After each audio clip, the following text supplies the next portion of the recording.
কিছুদিন আগেও কিভাবে অত্যাচার নির্যাতন হয়েছে।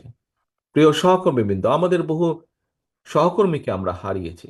আমাদের বাইরেও বিশেষ করে গত জুলাই আগস্ট মাসে আমরা দেখেছি কিভাবে নিরীহ সাধারণ মানুষের উপর অত্যাচার নির্যাতন হয়েছে, কিভাবে 1400 মানুষ শহীদ হয়েছেন আজকের এই মুক্ত পরিবেশকে উপহার দেওয়ার জন্য।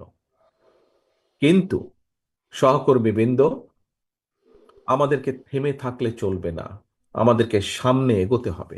আজকে বিভিন্ন বিষয়, এটি রাজনীতির একটি অংশ, বিভিন্ন বিষয়ে আলোচনা হবে, তর্ক হবে, বিতর্ক হবে। তবে আমাদেরকে খেয়াল রাখতে হবে আমরা তর্ক বিতর্ক করতে গিয়ে দেশে এমন পরিস্থিতির উদ্ভব যাতে না হয়, যাতে করে সেই স্বৈরাচার হোক অথবা এমন কেউ হোক যারা বাংলাদেশের ভালো চায় না, এমন কেউ সুযোগ পেয়ে যাক। এ ব্যাপারে আমাদেরকে সতর্ক থাকতে হবে। এর একই সাথে আমাদেরকে সতর্ক থাকতে হবে আরো একটি বিষয়ে।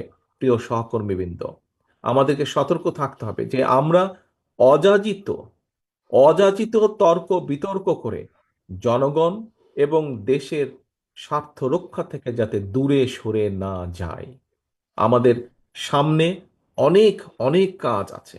আমরা যখন রাজনীতিবিদ হোক, সমাজসেবী হোক, বিভিন্ন বুদ্ধিজীবী হোক, বা বিভিন্ন সুশীল সমাজের ব্যক্তিবর্গ নিয়ে হোক না কেন, আমরা যখন কোনো জায়গায় কথা বলার কোনো সুযোগ পাই, আমরা তখন বলি যে আমাদেরকে আমাদের এই শিক্ষা ব্যবস্থার দিকে নজর দিতে হবে, আমাদেরকে আমাদের স্বাস্থ্য ব্যবস্থার দিকে নজর দিতে হবে, আমাদেরকে আমাদের কৃষি ব্যবস্থার দিকে নজর দিতে হবে, আমাদেরকে নজর দিতে হবে এই যে দ্রব্য মূল্যের যে ঊর্ধ্বগতি, এই যে সাধারণ মানুষ প্রতিদিন যুদ্ধ করছে নিত্য প্রয়োজনীয় দ্রব্য মূল্যের যে ঊর্ধ্বগতি, বাজার সিন্ডিকেট বা যেটাই যেভাবে আমরা বলি, এটির দিকে আমাদের নজর দিতে হবে, এটির বিরুদ্ধে ব্যবস্থা গ্রহণ করতে হবে।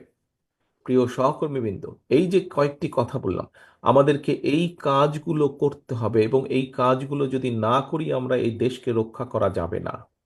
এই কাজগুলো করতে হলে দেশের মধ্যে আমাদেরকে স্থিতিশীলতা আনতে হবে। এই কাজগুলো যদি আমাদেরকে করতে হয়, আমাদেরকে ঠান্ডা মাথায় বসে আলোচনা করে করতে হবে। এই কাজগুলো যদি করতে হয়, আমাদেরকে সঠিক ব্যক্তিদেরকে নির্বাচিত করতে হবে যারা দেশের মানুষের জন্য, দেশের জন্য এই কাজগুলো করবে।